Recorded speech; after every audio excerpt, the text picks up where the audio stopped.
दोस्तों 2 दिन में आप लोगों को बहुत कुछ समझ में आया होगा कि एज को कैसे स्टडी करना है। वही चीज हम लोग आगे फॉलो करने वाले हैं। हम लोग बहुत सारी चीजों को आगे रूटीनली वर्क में लेंगे जो हमारे नॉलेज पर्पस से लिए जरूरी है। दोस्तों आज हम लोग जो डिस्कस करेंगे वो टॉपिक है एब्सेस का। और एब्सेस के टॉपिक में दूसरा जो हमारा मेन प्रोटोकॉल है वो है इन्फ्लामेशन। यदि आपने ईमानदारी से इन्फ्लामेशन को समझ लिया और कल इन्फ्लामेशन में मेडिसिन कैसे सिलेक्ट करते हैं उसका सबसे बड़ा उदाहरण एब्सेस के रूप में मैंने आपको दिया है। दोस्तों अगर ये दो चीज समझ ली तो आप मान के चलिएगा आपका मैक्सिमम प्रोटोकॉल कवर अप हो चुका होगा। दोस्तों याद रखिएगा इस बात को।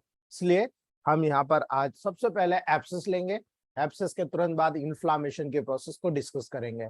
हालांकि वो सेल के बाद बताना चाहिए, लेकिन चूंकि बहुत सारी डिसीजेस हो चुकी होगी सेल कंप्लीट होते होते, तब तक बहुत सारी चीज ऊपर से निकल जाएगी। लेकिन अगर आपने इन्फ्लामेशन को लीगली समझ लिया तो आप मान के चलिए मैक्सिमम डिसीज आप कवर कर चुके होंगे। दोस्तों एब्सेस क्या होता है? दोस्तों जब एब्सेस देखा जाता है तो ऐसा कोई डॉक्टर हमारे ग्रुप में नहीं होगा जिसने एब्सेस नहीं देखा होगा।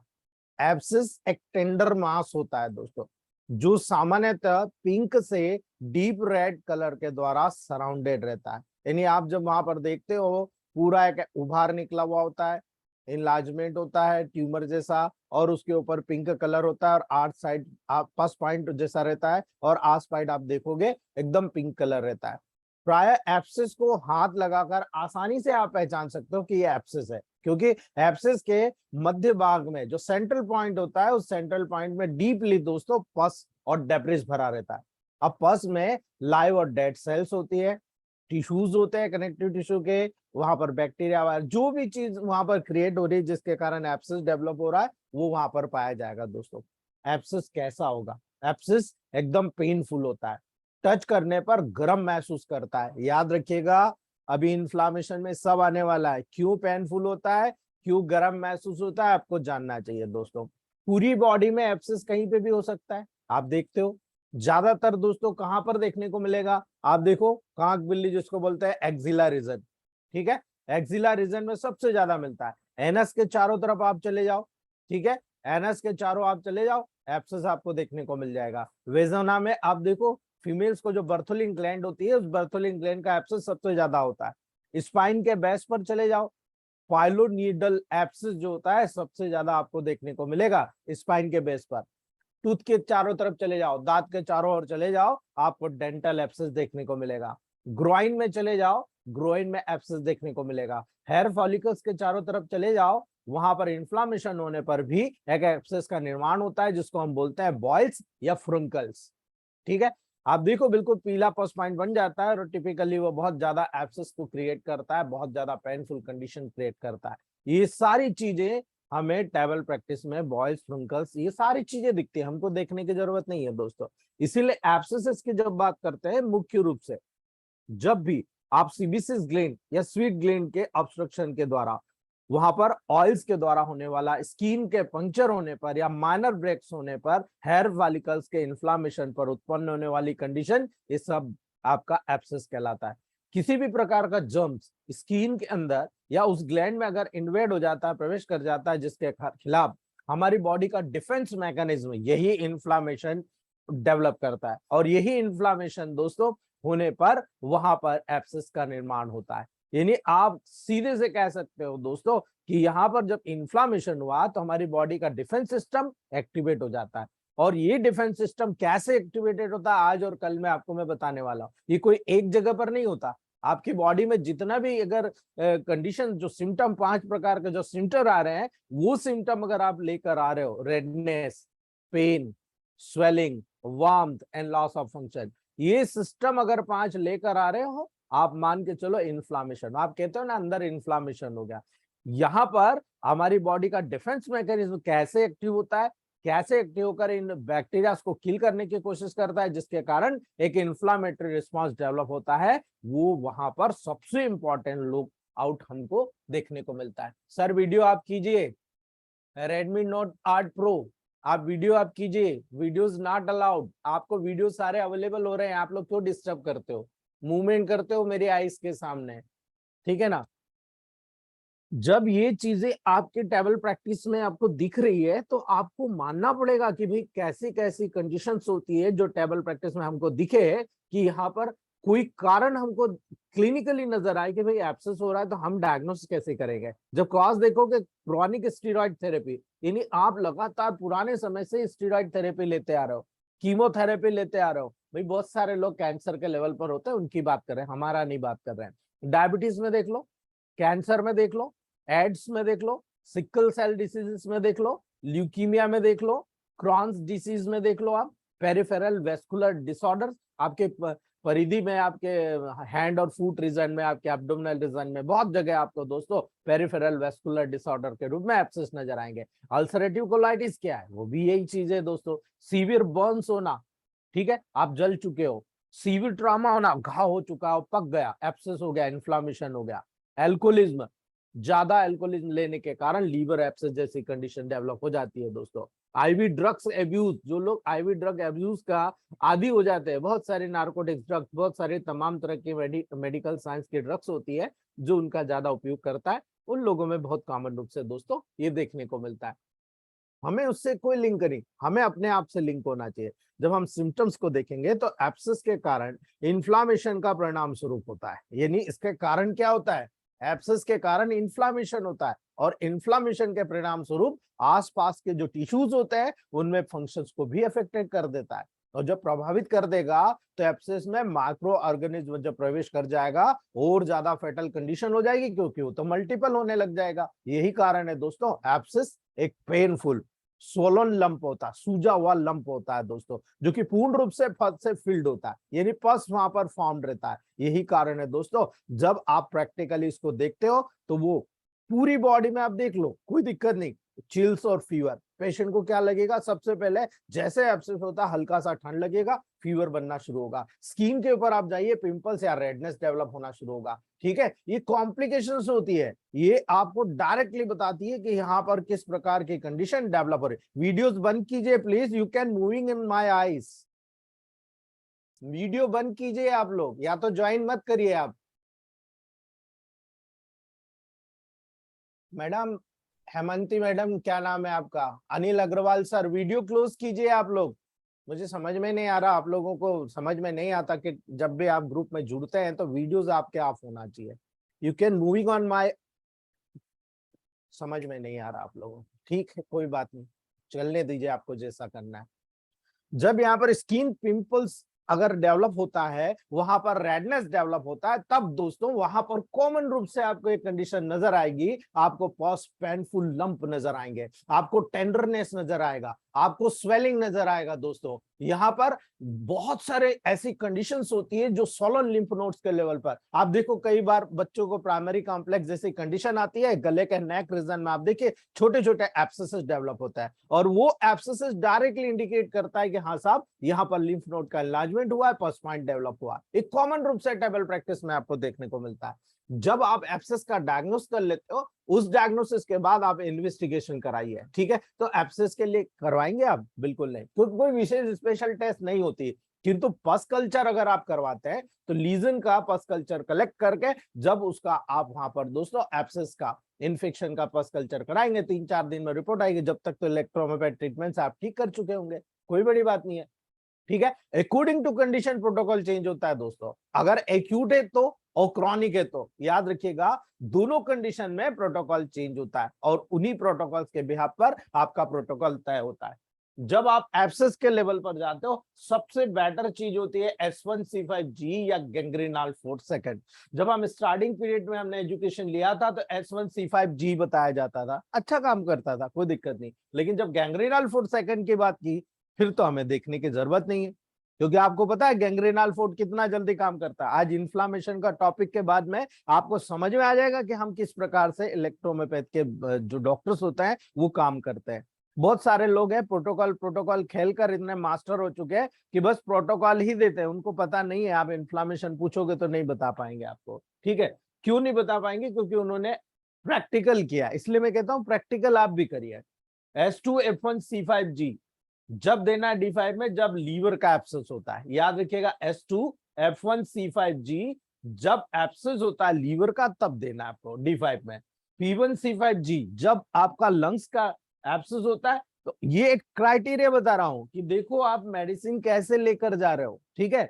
आप P1C5G दे रहे हो, एब्सेस ऑफ लंग्स की तरफ जा रहा है, तो P1 डाल दिया तभी तो लंग्स की तरफ जा रहा है, ठीक है। आपने S2C6G8 किया, तो यहां पर C6 क्या है, ठीक है, C6 किडनी की मेडिसिन है, तो ये किधर चला जाएगा, एब्सेस ऑफ रीनल की तरफ चला जाएगा। लेकिन अगर हम सिंपल वे में बात करें कि हमारी पूरी बॉडी पे अगर एब्सेस हो रहा है तो हम क्या करेंगे, P1 C1 A1 L1 B second dilution में, या C3 L1 F1 Ven1 P2 G D5 में, ठीक है।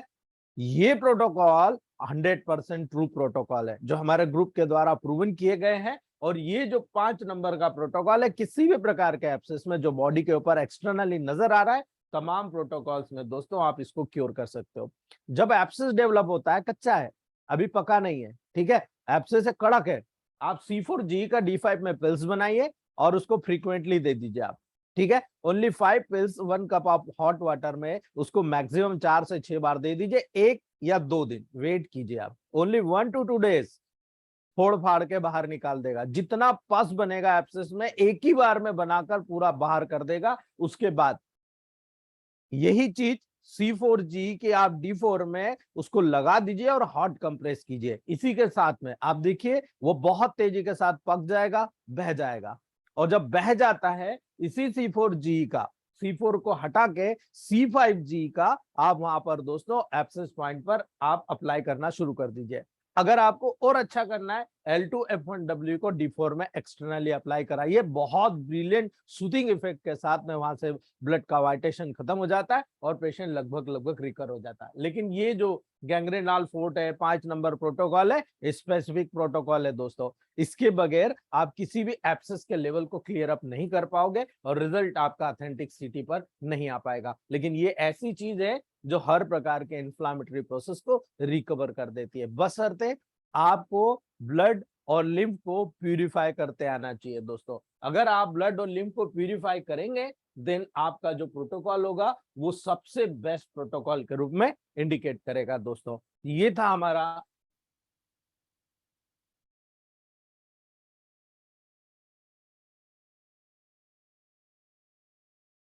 नेक्स्ट टॉपिक है दोस्तों।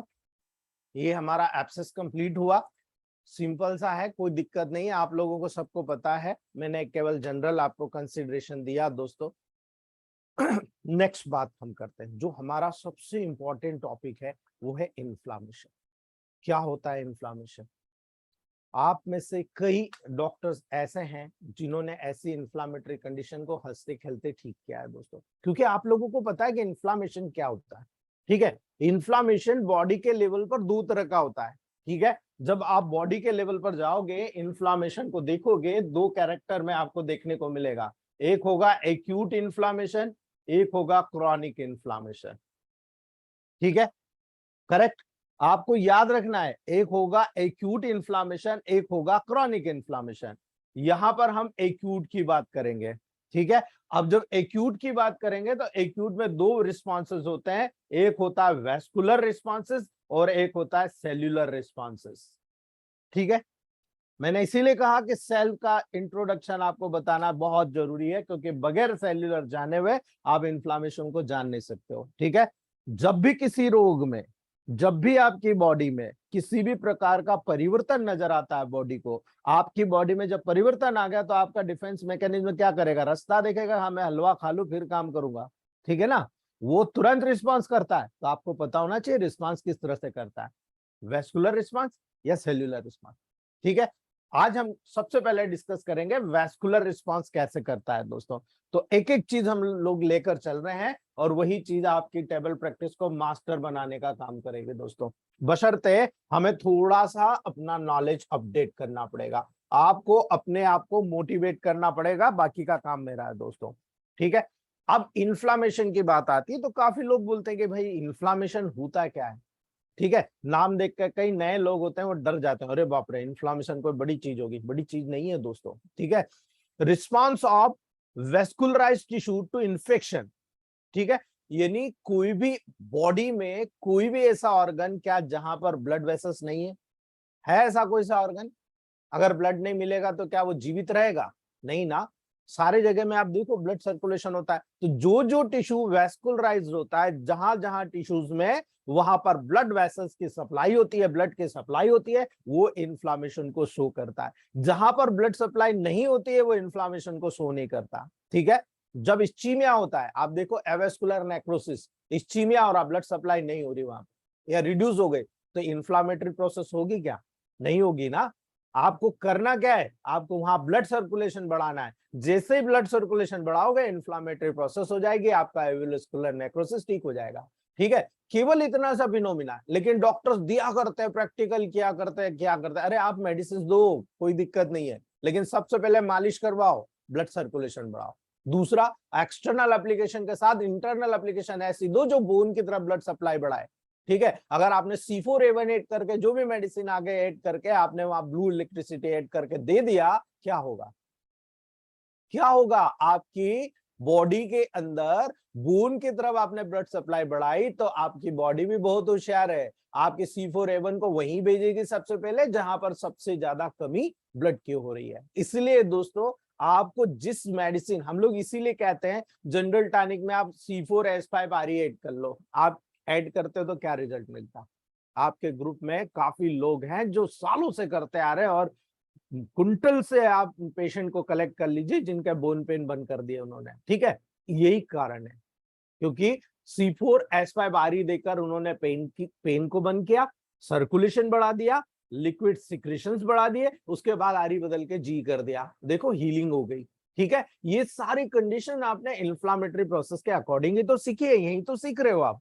इसीलिए मैं आपको बारीक बता रहा हूं दोस्तों, किसी भी प्रकार की इंजुरी, अब इंजुरी किसी भी कारण से हो सकती है दोस्तों। ठीक है। इंजुरी किसी भी प्रकार से हो सकती है। आपकी बॉडी में ट्रॉमा हो गया, केमिकल इंजुरी हो गई, बर्न्स इंजुरी हो गई, आप झगड़ रहे हो, दो जन किसी ने चाकू मार दिया, मतलब हर प्रकार की इंजुरी जिसके कारण आपकी बॉडी में किसी प्रकार का डैमेज हुआ और वो वैस्कुलर टिश्यू के लेवल पर हुआ, तो आपकी डिफेंस मैकेनिज्म क्या करेगा? आपका डिफेंस मैकेनिज्म उसके अगेंस्ट काम करेगा, और काम करेगा तो क्या करेगा दोस्तों? वो डैमेज टिश्यू, जो वहां डैमेज टिश्यू हुआ दोस्तों, वो वहां पर जो डिफेंस सेल्स रखता है, जो सर्कुलेशन होता है दोस्तों, उस सर्कुलेटरी साइट में जहां पर डिफेंस सेल्स मौजूद होती है, वो वहां पर कुछ ऐसी प्रोसेस जनरेट करती है जिस प्रोसेस के कारण वहां पर जितनी भी उस इंफेक्शन या इन्फ्लामेशन जो कंडीशन क्रिएट हो रही है, जिसके कारण उसको न केवल वहां रोकेगी, डाइल्यूट करेगी और रिमूव करेंगे। ठीक है। तीनों प्रोसेस, यानी कोई इन्फेक्शन आया, उसको पहले रोको, रुको, थोड़ा सा बात करो, डाइल्यूट करेगा, आसपास से सबको घेर कर अपने WBC के माध्यम से उसको वहां पर मारना शुरू करेगा और वहां से उनको रिमूव करने का काम करेगा। ये टोटल कंडीशंस जो होती है दोस्तों, वो इसी इंफ्लामेटरी प्रोसेस के लेवल पर होती है। ठीक है। और जब इसी इंफ्लामेटरी प्रोसेस के लेवल पर हो रही, तो बहुत सारी बारीकियां जो मैं आपको बताना चाहता हूं। मैं आपको बताना चाहता हूं नॉर्मल मैकेनिज्म में आपके बॉडी में क्या होता है, कैसे होता है, और उसी के अकॉर्डिंग आपको दोस्तों यहाँ पर सारी प्रोसेसेस इन्फ्लामेशन की देखना है। लेकिन 2 मिनट का कान थोड़ा सा पका दूं आपका, उसके बाद में मैं शुरू करता हूं। जब आप किसी प्रकार के पार्ट पे इंजुरी देखते हो दोस्तों, तो वहां पर सबसे इंपॉर्टेंट चीज क्या इन्वॉल्व होती है? टिश्यू के लेवल पर इंजुरी हुई, सबसे पहले क्या इन्वॉल्वमेंट होगा? Macrophages, dendritic cells, mast cells, ये सबसे पहले इन्वॉल्व होगा दोस्तों। ठीक है। इसीलिए जो मोनोसाइट्स होती है, जो बेसोफिल सेल्स होती है दोस्तों, ये वहां पर सबसे पहले एक्टिवेटेड होती है और डिस्ट्रॉय करती है इन्फेक्शन को और डैमेज टिश्यू को, और वहां पर न्यू जनरेशन के लेवल को प्रमोट करती है। इसीलिए दोस्तों, जब हम इस प्रोसेस को समझ रहे हैं, तो हमको समझना है, अगर किसी जगह पर चोट लगी, अब चोट लगा तो वहां पर क्या साइन आएंगे? आप कैसे बताओगे कि यहाँ प्रॉब्लम आ रही, इन्फ्लामेशन हो रहा? ठीक है। जिस भी जगह पर इन्फ्लामेशन होगा, 5 साइन आपको देखने को मिलेंगे। कैसे मिलेंगे वो बाद में बताऊंगा, लेकिन आपको क्लियर कर रहा हूं, पहले एक्यूट और क्रॉनिक की बात कर ले हम, उसके बाद में ये 5 साइन आप देखेंगे तो आपको समझ में आ जाएगा इन्फ्लामेशन। तो ये तो आपको सारी डिसीज में नजर आएगा, क्योंकि inflammation is a defensive method, आपकी बॉडी का डिफेंस मैकेनिज्म है, जो आपकी बॉडी में किसी भी प्रकार के इन्फेक्शन या कोई भी बीमारी जब आपके बॉडी में प्रवेश कर रही है, उसको बाहर निकालने में अपना सबसे बड़ा रोल अदा करता है। इसीलिए आपको पता होना चाहिए एक्यूट और क्रॉनिक इन्फ्लामेशन क्या है। सबसे पहले बात करते हैं एक्यूट और क्रॉनिक इन्फ्लामेशन। जब आप डॉक्टर्स हैं, ठीक है, और डॉक्टर्स हैं तो आपने और मैंने एक गणित पढ़ा। क्या गणित पढ़ा? मैंने आपको जो कल समझाया था, अगर आपको याद हो दोस्तों, मैंने कहा था D1, D2 और D3 आपके पास होना चाहिए। क्यों होना चाहिए? क्योंकि ये एक्यूट डिसीज में काम करते हैं। D4, D5, D6 आपके पास होना चाहिए। क्यों होना चाहिए? क्योंकि ये क्रॉनिक डिसीज पे काम करते हैं। लेकिन जब इंफ्लामेटरी प्रोसेस के कारण बहुत ज्यादा एब्सेसिस हो रहा, बहुत बड़ा वाउंड हो गया, बहुत ज्यादा डिजेनरेशन, डिस्ट्रक्शन हो रहा है, क्या करोगे? क्या इनसे ठीक कर सकते हो? ऑफकोर्स नॉट, बिल्कुल नहीं। आपको जाना पड़ेगा D7, D8, D9 के लेवल पर, ठीक है। और जब यहां जाओगे तब आपको रिजल्ट मिलता है। तो हमने क्या बोला? गैंग्रीनल फोर्थ सेकंड डायल्यूशन। आप कहां आ गए? आप तो सीधा D10 पे आ गए। जोड़ो आप D10 कैसे? जब आप 1:9 से रेशियो बना रहे हो, ये आपका D4 बना, ठीक है, ये D4 बना। अब हम 147 से बना रहे हैं तो ये तो सीधा आपका क्या बन गया? अगर आप 147 से देखते हो तो ये इसका 5वां डायल्यूशन बन गया, ठीक है। इससे इसी कारण से वहां पर जब आप नजर करेंगे तो यहाँ पर 147 के हिसाब से कितना मिल जाएगा दोस्तों? यानी ये डायरेक्ट फिफ्थ डायल्यूशन, मतलब आप D4, D5, D6, D7, D8 के आसपास आप पहुंच गए, ठीक है। यानी यहाँ पर ये सारी चीज D7 के आसपास पहुंच गए, सॉरी, ठीक है। तो यहाँ पर ये जो कंडीशन होती है सेकंड डायल्यूशन, मतलब आप D10 से भी आगे चले गए, ठीक है। तो ये कंडीशन होती है जब वहां पर किसी भी लिंक को क्रिएट करती है और लिंक के लेवल पर वहां पर उसको क्यूर करने का काम करती है। इसलिए टेबल प्रैक्टिस में बहुत इंपॉर्टेंट होता है कि आप किसी चीज को डिटेल में समझे। और हमने डिटेल में इसीलिए समझी, इसीलिए हमको 25 साल लग गए, ठीक है। अगर हम पहले ये समझ चुके होते तो आज हम लोगों के पास टाइम नहीं होता। आज हमारे ग्रुप के कई डॉक्टर्स ऐसे हैं, फैमिली मेंबर, जिनके पास टाइम नहीं है हमारे से बात करने का। क्यों? क्योंकि उन्होंने इतना अच्छा पिकअप किया है कि वो बहुत आगे निकल गए। हम भी यही चाहते हैं आप भी ऐसे ही बढ़ो दोस्तों, ठीक है। तो यहाँ पर जब एक्यूट और क्रॉनिक इन्फ्लामेशन होता है तो आपको कैसे डिफरेंसेस करेंगे आप, ठीक है। यही डिफरेंसेस, क्योंकि आपके पास पेशेंट एकाएक आ रहा तो आप बोल दो कि हाँ साहब ये एक्यूट है। लेकिन अगर मान लो बहुत लेट आ रहा, लेटर स्टेज में आ रहा, तो क्या करोगे आप? ज्यादातर केस तो ऐसे ही आएंगे आपके पास बिगड़े हुए, और फिर कहते हैं नहीं अभी ठीक करके बताओ, गारंटी ले लो। गारंटी लोगे आप? ठीक है, हम कहते हैं चल गारंटी लेंगे, पैसे कितने देगा? ठीक है ना, जितना खर्च करके आए उतना देगा। हम अभी गारंटी लेते हैं और गारंटी हम लेकर ही छोड़ते हैं दोस्तों, याद रखिएगा। इसीलिए क्योंकि उनको सबक मिले। तो याद रखिए एक्यूट और क्रॉनिक दो इन्फ्लामेशन होता है। एक्यूट कैसे डिस्क्राइब करोगे आप? कंपैरिजन कैसे करोगे क्रॉनिक से दोस्तों? ठीक है, अगर किसी को कोई इन्फ्लामेटरी प्रोसेस हुई, ठीक है, विद इन मिनट्स या हार्स, कुछ मिनटों में कुछ घंटों में ही वो रिएक्शन होकर सामने आ गई, जो हमारी बॉडी के डिफेंस मैकेनिज्म बता रहा है आपको कि इसकी बॉडी में कोई इन्फ्लामेशन हो रहा, यानी कोई इन्फेक्शन प्रवेश कर गया है, ठीक है। अब वो बैक्टीरिया, वायरस, फंगस कुछ भी हो सकता है, ये आपको तुरंत पता चल गया, ठीक है, वो एक्यूट कहलाता है। लेकिन अगर कई वीक्स के बाद, कई मंथ्स के बाद, कई ईयर्स के बाद आपको पता लगता है दोस्तों, तब आप वहां पर कहते हो कि भाई ये तो क्रॉनिक इन्फ्लामेशन है। आप बताइए आपको पहले कभी कुछ हुआ था? पेशेंट बोलता है हाँ साहब हमें पहले ऐसा ऐसा हुआ था और वो कंटिन्यू चला रहा और अब ऐसा हो गया। आप समझ जाइए कि इन्फ्लामेशन था जो एक्यूट होकर अभी क्रॉनिक में कन्वर्ट हो चुका है। देन आपका प्रोटोकॉल नेगेटिव में जाता है, ठीक है, पहली बात, ठीक है। अब यहां पर समझने की जरूरत है, इन्फ्लामेशन यहां हुआ था इतनी सी जगह में, ठीक है, ये लोकल पार्ट में। अब जब ये क्रॉनिक हुआ, इधर फैला, इधर फैला, इधर फैला, इधर फैला, इधर फैला। किसके माध्यम से फैला? टिश्यू के माध्यम से। किसके माध्यम से फैला? टिश्यू फ्लूइड के माध्यम से। कैसे फैला? आगे बता रहा हूं। ये कंडीशन हुई तो ये क्या हो गया? ये लोकल और ये जनरल। जनरल मतलब पूरी बॉडी को अफेक्टेड कर लिया। अब जनरल अफेक्टेड कर लिया तो किसके माध्यम से अफेक्टेड करा भाई? कोई माध्यम तो होगा ना, blood and lymph, correct, blood and lymph. जब ब्लड और लिम्फ के माध्यम से इसने पूरी बॉडी में स्प्रेड कर लिया तो डेफिनेटली आपको पूरी प्रोसेस नजर आ गई कि हाँ साहब ये तो ब्लड और लिम्फ के माध्यम से जनरलाइज हो गया। अब आपका मकसद देखिए, मैटी जी का दूरदृष्टि देखिए कि मैटी जी ने कहा vitiation of the blood and lymph is the causes of disease, यहां पर प्रूफ होता है। और यही कारण है इलेक्ट्रोहोम्योपैथ में जब तक आप पॉजिटिव नेगेटिव के सिद्धांत को नहीं अपनाएंगे आपके रिजल्ट 0/8 रहेंगे। दोस्तों याद रखिएगा, यहाँ पर जब आप लोकल एरिया पे काम करोगे तो आपको 19 का बहुत ब्रिलियंट, ये इसीलिए कहता हूं कॉन्सेप्ट इसीलिए क्लियर कर रहा हूं, कई डॉक्टर्स ऐसे हैं जो 19 को फॉलो करते रहते हैं, कई डॉक्टर्स ऐसे केवल 147 को फॉलो करते हैं, उनका मिसअंडरस्टैंडिंग में क्लियर कर रहा हूं, आप दोनों को फॉलो करो।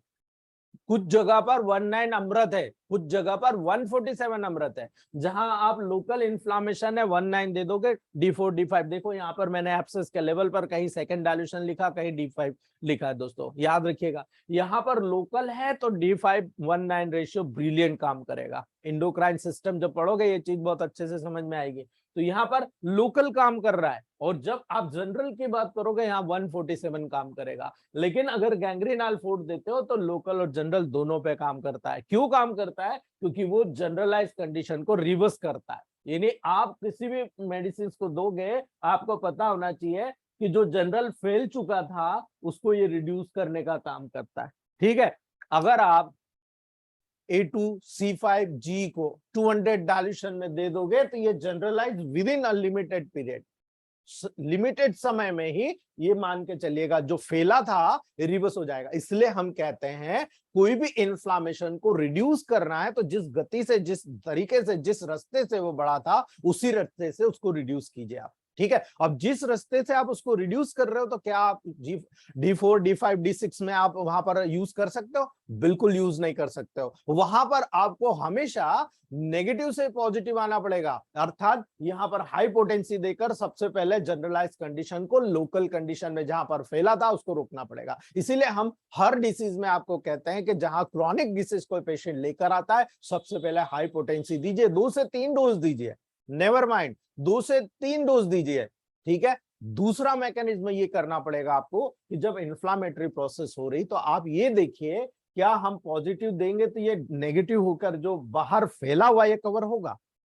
होगा? बिल्कुल नहीं। आपको यहां पर नेगेटिव से पॉजिटिव मेडिसिन में जाना पड़ेगा। ठीक है, ये आपका प्रोटोकॉल का रिजल्ट है। लेकिन अगर ये लोकल में ही है, आप D5 से यूज कर रहे हो, D5 के बाद सीधा D4 पे आ जाओ, आपका पेशेंट क्योर हो जाएगा, 100% क्योर होता है। ये टेक्निक्स हैं जो इलेक्ट्रोहोम्योपैथ में बताई गई है, लेकिन इसे किसी ने समझाया नहीं। और जितने भी डॉक्टर्स अपने अपने लेवल पर प्रोटोकॉल को सेट कर लेते हैं वो किसी डॉक्टर को समझते नहीं है कि वो अपना भाई बंदी है, उसको बिल्कुल धक्का मार के घेर देते हैं, चलो हटो, ये रिजल्ट लेना हो तो मेरे से मेडिसिन ले जा। ऐसा नहीं कि आप सामने वाले को बता दो। ठीक है, हम लोगों ने सारी चीज बताई है और रिजल्ट भी उसी के अकॉर्डिंग आप लोगों को मिलते हैं। आप लोगों का फीडबैक हमारा सबसे बड़ा बूस्टअप होता है। दोस्तों तो ये चीज आपको समझ में आया। अब लोकल से जनरल में जब जा चुका है तो कितने दिन लगेंगे?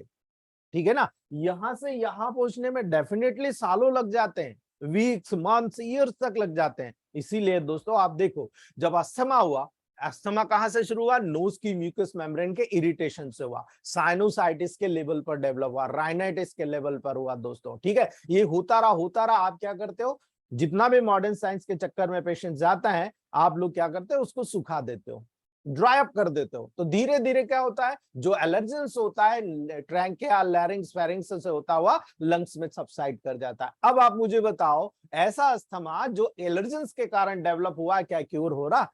हमारे में से कई सीनियर ऐसे हैं जो ये चीज नहीं बताते, और नहीं बताते तो दिक्कत ये आती है, हमारे जैसे जो लोकल डॉक्टर्स हैं, हम छोटे मोटे डॉक्टर हैं, हम बड़े डॉक्टर नहीं है, हम नहीं बनना चाहते, हम लोगों का कॉन्सेप्ट क्लियर नहीं होता और हमारा रिजल्ट नहीं मिलता। इसलिए मैं कहता हूं अस्थमा में एलर्जेंस को दूर कीजिए, एलर्जी को दूर करिए, अस्थमा ऑटोमेटिक ठीक हो जाएगा। ठीक है, याद रखिएगा। तो यही बात यहां पर भी लागू होती है। जब इन्फ्लामेशन डेवलप हो रहा है, इतने लंबे समय में डेवलप हुआ, तो कोई छोटी मोटी जगह से आया होगा दोस्तों। ठीक है, ये आपका कॉन्सेप्ट क्लियर होना चाहिए। हमें इतना ताकत वाला मेडिसिन देना है जो अंदर जो बैक्टीरिया, जो जर्म्स मौजूद है जिसके कारण ये इन्फ्लामेशन हो रहा है, उस इन्फ्लामेशन से ओवरकम कर सके, आपकी बॉडी उसमें लड़ने की ताकत हो सके। ठीक है, इसीलिए 2 तरह का क्राइटेरिया, एक आपको यहाँ पर पर्टिकुलर एक्सटर्नल अप्लाई करके आपको उस एरिया को न्यूट्रिशन देना है, उस एरिया के रेडियो एक्टिव वेव्स को ओपन करके उसको जनरेट करना है कि भाई यहाँ पर बड़ी प्रॉब्लम है, हमारी मदद करो। मेडिसिन इंटरनल हम दे रहे हैं, एक्सटर्नली आप सपोर्ट करो।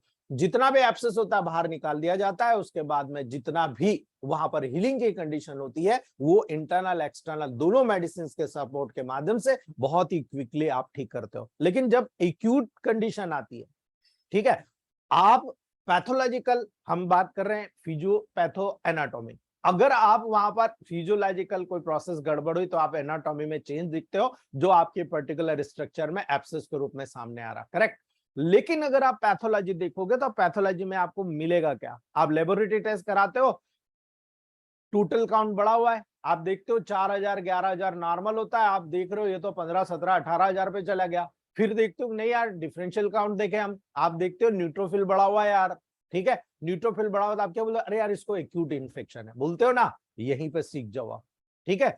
इसी प्रकार अगर मान लो काउंट बढ़ा हुआ है लेकिन न्यूट्रोफिल नहीं है, वहां पर तो लिम्फोसाइट बढ़ा हुआ है, क्या बोलोगे आप, बोलो क्या बोलोगे आप, ठीक है, ये क्रॉनिक इन्फ्लामेशन के लेवल पर आएगा, यानी बहुत ही एक्यूट कंडीशन है, लेकिन क्रॉनिक के एक्यूट कंडीशन है, क्रॉनिक के एक्यूट कंडीशन में बहुत ज्यादा डैमेज हो रहा है, इसलिए लिम्फोसाइट ने कहा न्यूट्रोफिल आप अलग हटो, मैं देखता हूं, और वहां पर लिम्फोसाइट फाइट करने के लिए आगे आ गया। ये क्रॉनिक स्थिति दर्शाता है, यानी जो इन्फेक्शन उसको हो रहा था वो बार बार हो रहा था, या बहुत सारी ऐसी इन्फेक्शन थी जो वो उसमें रिकरेंट होती रही, जो इतनी ताकतवर हो गई कि आपके बॉडी में लड़ने की क्षमता नहीं रही, आपकी बॉडी से ज्यादा वो मल्टीप्लाई हो गया, ठीक है, यही कारण है। अभी देखो कोरोना का लेवल आया था, सारे लोग प्रभावित हो गए थे, पूरा लॉकडाउन करना पड़ा था, ठीक है, लेकिन जब अंदर रहे, मेटाबॉलिक प्रोसेस स्लो रही, आपकी बॉडी में मेटाबॉलिज्म के कारण घर पे रहे, आपने बिल्कुल फ्रेश मुंह से सब काम किया जो वो आपने पहले कभी नहीं किया, वो सारा काम घर पे रह के किया, ठीक है, उससे क्या हुआ, आपकी मेटाबॉलिक प्रोसेस स्लो हो गई,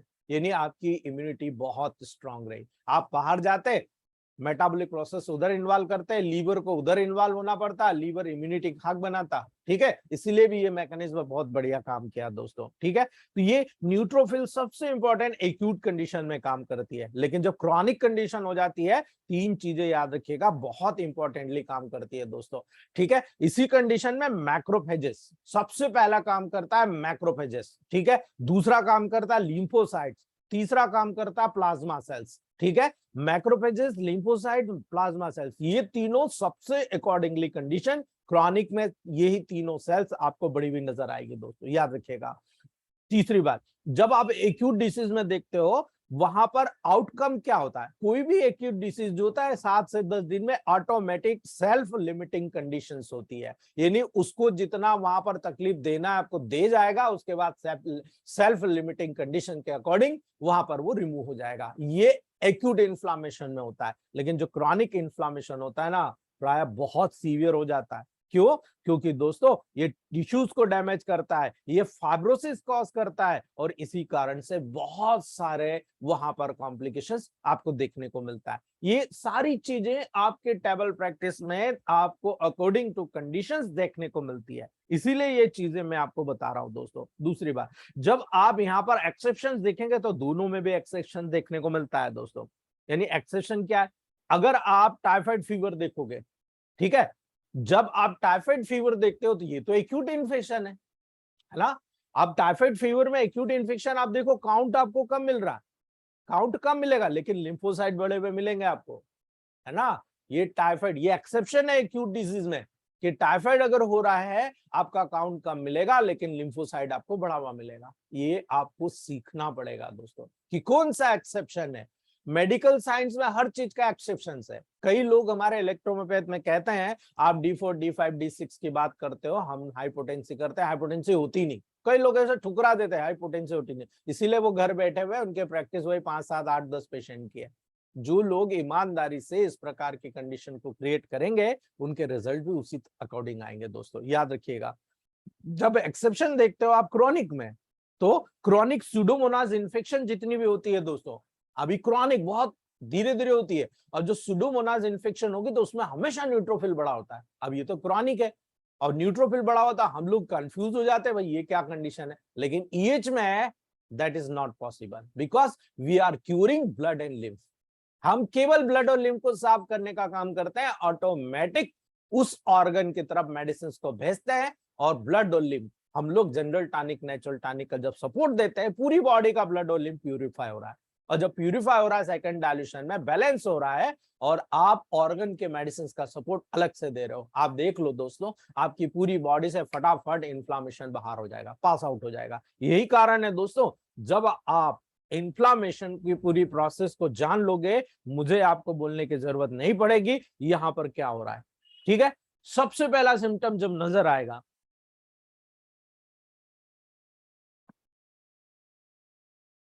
ये कोई इंजरी हुई, सबसे पहला इंजरी हुआ तो क्या मिलेगा आपको? रेडनेस मिलेगा। ठीक है, आप साइन देख लीजिए, यहां पर रेडनेस है, हॉटनेस मिलेगा। ठीक है, इडीमा मिलेगा, सोलोइंग मिलेगा ना, कि नहीं मिलेगा? ठीक है ना।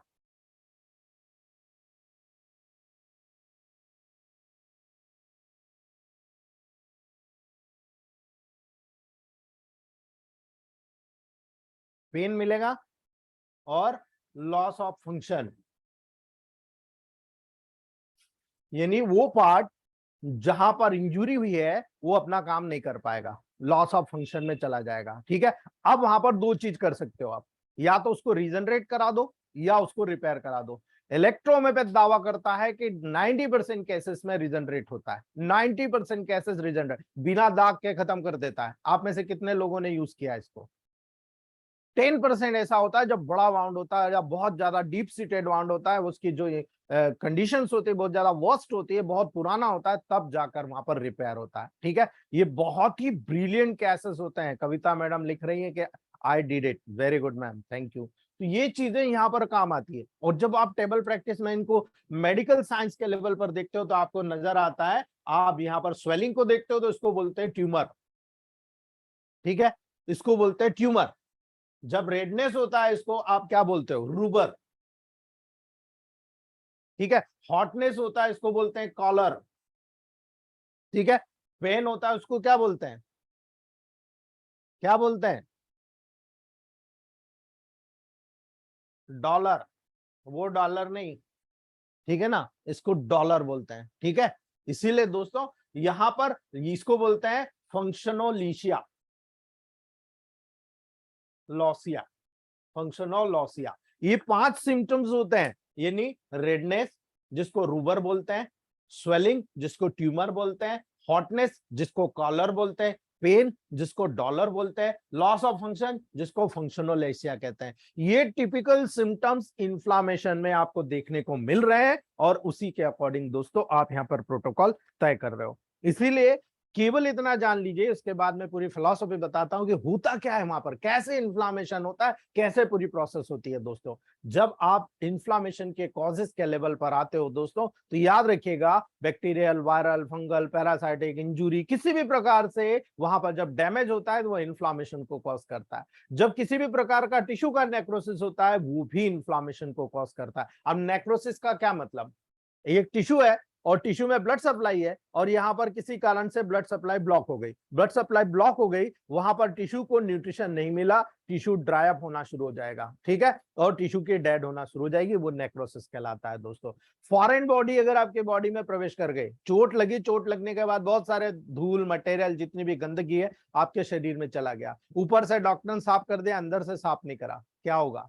एब्सेस हो जाएगा। ठीक है, यही कारण है दोस्तों, वहां पर इम्यून रिएक्शंस उत्पन्न होती है। आपकी बॉडी में किसी भी प्रकार से इम्यून रिएक्शन होती है, डेफिनेटली दोस्तों वहां पर आपकी कंडीशंस अफेक्टेड हो जाती है। ठीक है, यही कारण है आपको पूर्ण कंडीशंस आपको देखने को मिलती है इन्फ्लामेशन की। लेकिन मैं जो आपको बताने जा रहा हूं, डायग्रामेटिक में आपको शो करना चाह रहा हूं, वो आप अगर समझ जाएंगे, मुझे नहीं लगता कि आपको कोई कॉम्प्लिकेशन नजर आएगा। ऑलमोस्ट इन्फ्लामेटरी प्रोसेस कैसे आ रही है, वहां क्या क्या चेंजेस हो रहा है, आपको टिपिकली समझ में आ जाएगा।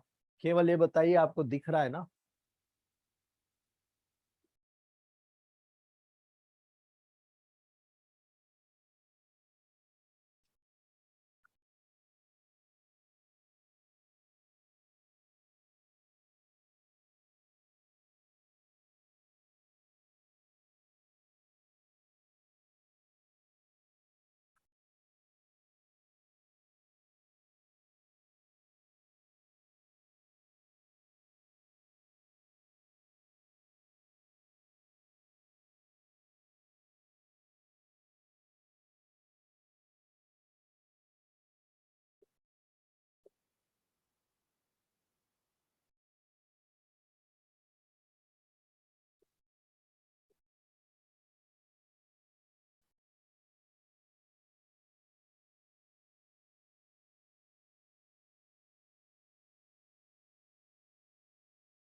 आप पहले इसको समझ लीजिए, फिर मैं आपको आगे का ये मिटाकर प्रोसेस बताऊंगा। दोस्तों, जब कभी भी ये आप क्या चीज देख रहे हो, ये एक टिश्यू है और टिश्यू के पार्ट को मैंने काट लिया और काट के आपको शो कर रहा हूं कि यहाँ पर क्या हो रहा है। ये टिश्यू है, ये उसकी एंडोथेलियल सेल्स है, ठीक है। ये एंडोथेलियल सेल्स इंटैक्ट होती है, इस प्रकार से जुड़ी होती है, इनके बीच में सेल जंक्शन पाया जाता है। हम आगे जब सेल में पढ़ेंगे ये सारी चीजें बताऊंगा। ये सेल जंक्शन के लेवल पर प्रोटेक्शन का काम करती, किसी भी चीज को बाहर नहीं आने देती, किसी भी चीज को अंदर जाने नहीं देती। ये first line of defence mechanism है, ठीक है।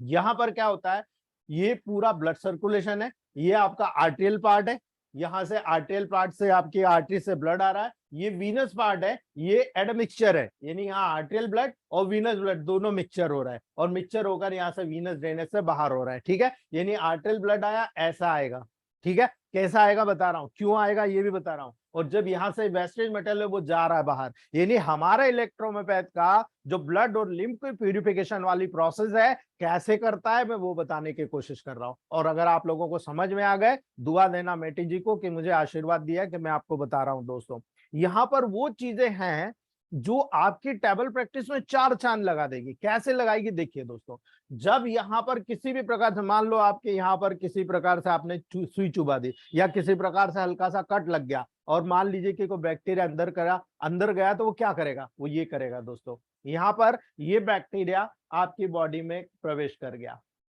अब जब ये बैक्टीरिया आपकी बॉडी में प्रवेश कर गया तो यहाँ पर तो मास्ट सेल मौजूद है, ठीक है। ये बैक्टीरिया क्या करेगा, डायरेक्टली इस मास्ट सेल्स को डैमेज करने की कोशिश करेगा, क्योंकि मास्ट सेल्स आपके हर पेरेन्काइमस सेल्स के बिल्कुल बेनिथ पाई जाती है। आपकी पूरी बॉडी में ब्लड वेसल्स है, आपकी पूरी बॉडी में नर्व्स है, आपकी बॉडी में जो परिधि होती है, जो सेल्स की, जो पेरेन्काइमेटस सेल्स बोलते हैं, एंडोथेलियल सेल्स बोलते हैं, उनके सबके आसपास वहां पर मास्ट सेल्स पाई जाती है। और मास्ट सेल्स का एक ही काम होता है, हिस्टामिन नाम सुना आपने, ठीक है। मास्ट सेल्स का एक ही काम होता है, जब मास्ट सेल्स डैमेज होती है यहां से निकलता है हिस्टामिन, ठीक है। अब ये क्या होते हैं, जितने भी केमिकल्स मैं आपको बता रहा हूं, ये आगे आपको सेल के लेवल पर पूरा डिमॉन्स्ट्रेशन एक एक चीज बताऊंगा, लेकिन यहां पर बता रहा हूं, जब बैक्टीरिया अंदर आया, ये मास्ट सेल्स को वहां पर प्रभावित करता है। मास्ट सेल से हिस्टामिन निकलता है, प्रोस्टाग्लैंडिन निकलता है, इंटरल्यूकिन्स निकलता है, साइटोकाइंस, यहाँ पे बहुत सारी चीजें आपको देखने को मिलेगी। साइटोकाइंस निकलेंगे, नाइट्रिक ऑक्साइड निकलेगा, ये सारी चीजें यहाँ पर आपकी इंफ्लामेटरी प्रोसेस को ट्रिगर करेंगे और इन्फ्लामेशन का प्रोसेस को शुरू करेंगे। लेकिन कैसे करेंगे वो भी मैं बताता हूं। यहाँ पर आपकी पूरी सर्कुलेशन टिश्यूज में, आपको पता है जब लिम्फोसाइट टिश्यूज में आ जाती है क्या कहलाती है, मैक्रोफेजेस। कैसे, आगे बताऊंगा। ये मैक्रोफेजेस, लिम्फोसाइट, मास्ट सेल्स, ये आपके first line of defence mechanism होते हैं। अगर इनको यहाँ पर बैक्टीरिया के माध्यम से किसी प्रकार से स्टिमुलेशन होता है तो ये केमिकल्स को सिक्रीट करते हैं। ये केमिकल्स आपकी बॉडी में ट्रिगर करते हैं इन्फ्लामेशन की प्रोसेस को। माइंड इट, दिमाग में रखिएगा कि जब भी कभी आपकी बॉडी में केमिकल्स का स्टिमुलेशन होता है, यही केमिकल स्टिमुलेशन इन्फ्लामेशन की प्रोसेस को ट्रिगर करता है। और यही इन्फ्लामेटरी प्रोसेसेस आपका जितना स्ट्रांग होगा, जितना मैक्रोफेजेस, लिम्फोसाइट, ये आपकी मास्ट सेल्स स्ट्रांग होगी, वो यही का यही फीडबैक करके इनको निपटा के बाहर कर सकती है, अगर डिफेंस मैकेनिज्म मजबूत है। इसलिए कहते हैं इम्यूनिटी सेल्स अगर आपके स्ट्रांग है, इम्यूनिटी स्ट्रांग है। क्यों कहते हैं, इसीलिए कहते हैं आपकी इम्यूनिटी स्ट्रांग है, आप में लड़ने की शक्ति मौजूद है। आप किसी भी, आप देखो एक घर में अभी कोरोना के लेवल पर कोरोना हुआ, 5-7 लोग निपट गए, लेकिन 2-3 लोग जो सबसे ज्यादा उनके संपर्क में रहे उनको कुछ नहीं हुआ। वाई, समझ में आ गया आपको, क्योंकि आपकी डेली रूटीन आपकी इम्यूनिटी को मेंटेन करती है। इसीलिए मैं कहता हूं आप डॉक्टर्स हो, सिंथेसिस सेकंड डायल्यूशन डब्ल्यू को लेते रहो। दोस्तों याद रखना, जिन लोगों को ब्लड प्रेशर है ना, डायगो केयर और सिंथेसिस सेकंड डायल्यूशन डब्ल्यू, डायगो केयर 15-15 ड्रॉप बिफोर मील और आपका सिंथेसिस सेकंड डायल्यूशन डब्ल्यू, ये अगर कंटिन्यू चलाते रहो, मैं कह रहा हूं अभी हमारा फीडबैक दिया है, हमारे फर्स्ट क्लास के पास आउट है डॉक्टर देशमुख सर, ठीक है। उन्होंने कहा है कि कुछ ऐसे केसेस मैंने देखे सर कि आपने जब उनको मेडिसिन का कहा तो मेडिसिन बोले नहीं, ज्यादा मेडिसिन नहीं देना, मैं ब्लड प्रेशर से पीड़ित हूँ, डायबिटिक हूँ, फलाना फलाना, डायबिटिक ड्रॉप, डायगो केयर और आपका ये सिंथेसिस सेकंड डब्ल्यू, बोले मैंने 3 चलाया, 6 महीने बाद मेटाबॉलिक डिसऑर्डर था, दूर हो गया, डायबिटीज कहाँ है पता ही नहीं, अब तो 80-90 से ऊपर ही नहीं जा रहा है। क्या करे, वो खूब खा रहा है मिठाई फिर भी नहीं जा रहा, दैट इज द कार। हम लोग रीजनरेट कर सकते हैं, बशर्ते हमारा मैकेनिज्म करेक्ट होना चाहिए दोस्तों, दैट इज। तो ये चीजें जब इन्फ्लामेशन के लिए आ रही है, ये जब केमिकल्स यहाँ निकल रहे हैं, केमिकल्स क्या करेगा, ठीक है, ये केमिकल्स टिपिकली क्या करेगा, ये आपको देखना है दोस्तों। सबसे पहले ये यहां पर केमिकल्स स्टिमुलेट करेगा इस जगह पर। ये क्या है, ये क्या चीज है, आर्टरी। ये क्या चीज है, कैपिलरीज। ये वेन्यूल्स, और ये वीनस कैपिलरीज। वीनस मतलब वेंस मान लो आप, ठीक है, क्लियर। तो आपको यहां पता लगा कि ये जितने भी केमिकल्स है, प्रोस्टाग्लैंडिन है, हिस्टामिन है, नाइट्रिक ऑक्साइड, ये क्या करेगा, यहां पर आकर आर्टरीज को स्टिमुलेट करेगा। अब आर्टरीज को स्टिमुलेट करेगा तो करेगा क्या, यहां पर होती है स्मूथ मसल्स, याद है आपको, ठीक है। तो ये स्मूथ मसल्स होती है, ये यहां पर जाकर स्मूथ मसल्स को स्टिमुलेट करेगा, तो यहां पर क्या होगा, आर्ट्रियो डायलेटेशन, ठीक है। यानी आर्टरीज क्या करेगी, डायलेट हो जाएगी। वाई, कॉन्ट्रैक्ट क्यों नहीं हुई, लेकिन यहां पर जैसे ये स्टिमुलेट करता है, अचानक ये घबराता है, पहले कॉन्स्ट्रिक्शन करता है ना। स्टार्टिंग में अचानक कॉन्स्ट्रिक्शन करेगा और कॉन्स्ट्रिक्शन के कुछ क्षणों बाद लंबे समय के लिए डायलिटेशन करेगा। अब लंबे समय के लिए डायलिटेशन क्यों हुआ भाई, ठीक है, लंबे समय के लिए डायलिटेशन क्यों हुआ, जिस पार्ट में इंजुरी हुई, इंजुरी होने के बाद में यहां से ये सेल्स के केमिकल मीडिएटर्स निकले, ये केमिकल मीडिएटर्स ने यहां पर आर्टियो डायलिटेशन कराया, यानी आर्टरी के लेवल पर स्टिमुलेशन कराया, और वहां पर पहले कॉन्स्ट्रिक्शन हुआ, ठीक है भाई, शॉक लगता है ना हमको, एकदम कॉन्स्ट्रिक्शन हुआ, और उसके बाद देखा कि नहीं, यहाँ तो हमको ब्लड की फ्लो बढ़ाना पड़ेगा ताकि प्रोटेक्टिव मैकेनिज्म हो, लंबे समय के लिए डायलिटेशन हुआ। अब लंबे समय डायलिटेशन हुआ तो क्या हुआ, आपको पता है क्या होगा, क्लियरली पता है आपको, यहां से जब डायलिटेशन हुआ तो ब्लड क्या करेगा, आएगा ना इधर, ठीक है, ब्लड कैसे हो जाएगा, ठीक है। तो यहां पर जब डायलिटेशन हुआ, तो मैंने आपको हमेशा बताया है, जो डायलिटेशन हुआ तो इंडोथीलियम का लेयर जैसा ऐसा होता है, यहां पर भी सेल्स होती है, ठीक है, ये सेल्स होती है इसके अंदर, इनके अंदर क्या हो जाएगा, ये गैप बन जाएगा, ठीक है, ये गैप बन जाएगा। भाई जब भी कोई चीज आप डायलेट करोगे, हम लोग कहते हैं ना उडीमा हो रहा, उडीमा क्यों हो रहा, उसके प्रोसेस समझ लो आप।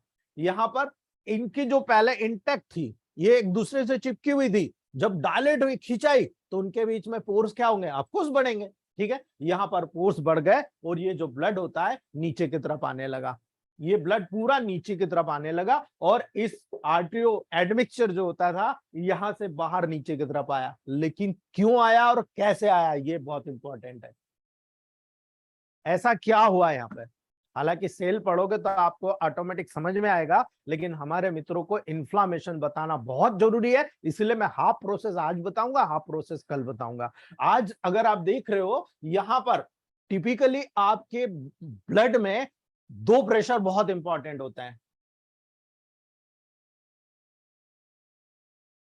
ठीक है, दो प्रेशर बहुत इंपॉर्टेंट होता है, एक होता है हाइड्रोस्टैटिक प्रेशर,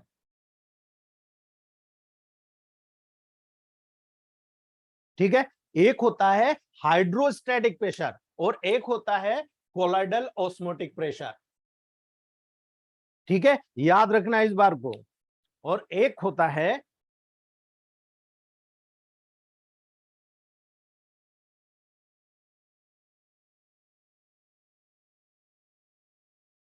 आपको याद रखना है हमेशा, यहां पर जो हाइड्रोस्टैटिक प्रेशर होता है आपकी बॉडी के लेवल पर 35 mHg होता है, और उस हाइड्रोस्टैटिक प्रेशर के लेवल पर जो पर्टिकुलर फ्लो होता है वो इस तरह से आपको यहां पर देखने को मिलेगा, ठीक है। और जो कोलाइडल ऑस्मोटिक प्रेशर होता है, जो ब्लड के अंदर जो प्लाज्मा प्रोटीन्स होते हैं, जिन प्रोटीन्स के कारण एक क्वालिटी मेंटेन होती है, एक प्रेशर मेंटेन होता है, जिससे कम या ज्यादा की तरफ फोर्स होता है, हम आगे पढ़ेंगे, ठीक है। हमेशा याद रखो, जब नदी में बाढ़ आती है तो जिस तरफ से बहाव होगा उस तरफ से ज्यादा क्वांटिटी में कम क्वांटिटी की तरफ आती है, वही ये प्रोसेस है। यहाँ पर 35 mHg नॉर्मल में 35 mmHg का प्रेशर हुआ, ये नॉर्मल इस प्रकार से आर्टियल लेवल से वीनस लेवल की तरफ क्रॉस हो रहा है, यानी यहां से ज्यादा है, यहां पर आते आते वीनस लेवल पर आते आते कम हो गया। ठीक है, अब यहां पर ये जो कोलाइडल ऑस्मोटिक प्रेशर होता है ये कांस्टेंट होता है दोस्तों, और कांस्टेंट होने के कारण यहां पर जो है ये मिडिल पॉइंट पे जो वीनस पॉइंट होता है वहां पर से क्रॉस कर जाता है दोस्तों, याद रखिएगा। तो जब यहां पर हाइड्रोस्टैटिक प्रेशर ज्यादा हो रहा है, जितनी जगह में ये आर्टेरियल पोर्शन में अगर ज्यादा हो रहा है तो ब्लड कहां से आएगा, ब्लड इसी कारण से यहां से बाहर निकलेगा। ठीक है, करेक्ट। यहां पर क्या हो रहा है, ये ब्लड यहां से बाहर आ रहा है। अगर ये चीज बाहर आ रही है, आप देखो रेडनेस आ रहा है कि नहीं, ठीक है ना, आपको नजर आता है कि नहीं रेडनेस, वहां पर स्किन के बिलो में आपको बहुत सारा ब्लड जो है यहां से जो पतला पतला फ्लूइड होता है, जो टिश्यू फ्लूइड होता है, वो ये ब्लड फ्लूइड के रूप में इसके अंदर जितना फ्लूइड होता है वो वहां पर आपके टिश्यू में आना शुरू हो जाता है। Correct, that is the process. और वो क्यों आ रहा है, क्योंकि 35 और 28 के बीच में आप जो गैप देख रहे हो 7 mmHg का गैप हुआ, इसी के कारण प्रेशर इफेक्ट के कारण ये नीचे की तरफ आ गया। याद रखना आप इस बात को, ठीक है। अगर यहां पर आप गैप देखोगे 35 और 15 mmHg के लेवल पर, देयर में भी बेसिक डिफरेंसेस, बहुत ज्यादा डिफरेंसेस है। जब कभी किसी कंडीशन में आप दो चीज समझते हो, एक होता है एक्सुडेट और एक होता है ट्रांसुडेट। ठीक है, एक्सुडेट मतलब ये जो फ्लूइड निकला ये एक्सुडेट है, ठीक है। अब ट्रांसुडेट मतलब ये डिफरेंसेस हो गया, अब 20 का डिफरेंसेस है, बिल्कुल पतला पतला पानी ढेर सारा निकल जाएगा, वो कहलाता है ट्रांसुडेट। याद रखिएगा दोस्तों, ठीक है। तो यहां पर कल और बता दूंगा आपको मैं, जब यहां पर ये प्रेशर जनरेट हुआ ये इस प्रकार से बाहर आया, ठीक है। अब यहां पर आ जाओ, ये वीनस रीजन में आपने यहां पर देख लिया कि ये यहाँ आर्टेरियल रीजन में यहां पर आपने देख लिया बहुत सारा ब्लड यहां से आपने देखा ये बाहर की तरफ आ गया और टिश्यू में कलेक्ट होना शुरू हो गया।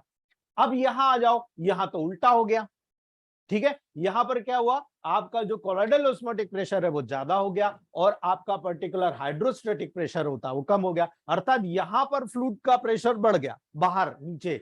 अब यहां फ्लूइड का प्रेशर बढ़ गया तो ये जो फ्लूइड यहां पर वीनस सर्कुलेशन में जो कार्बन डाइऑक्साइड और वेस्टेज मेटल को लेकर आ रहा है, ये फ्लूइड क्या करेगा, ऑफ कोर्स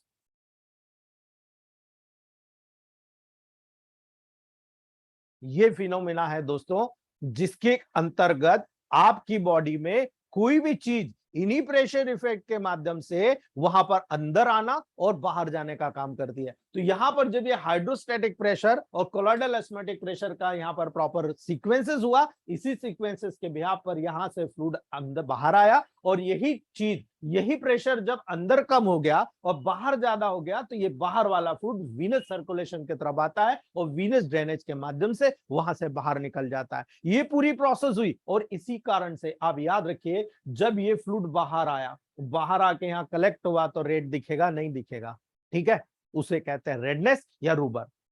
जब यहां पर बहुत सारा फ्लूइड कलेक्ट हो रहा है तो क्या हीट लेकर नहीं आएगा, है ना, हीट लेकर आएगा तो हॉटनेस लेकर आएगा, तो वो क्या कहलाएगा, टेम्परेचर बढ़ रहा है ना, फीवर आएगा कि नहीं आएगा, इन्फ्लामेशन होगा, ठीक है। तो टेम्परेचर बढ़ रहा है उसको आप क्या कह रहे हो दोस्तों, ठीक है, कॉलर, इसको आप कह रहे हो कॉलर।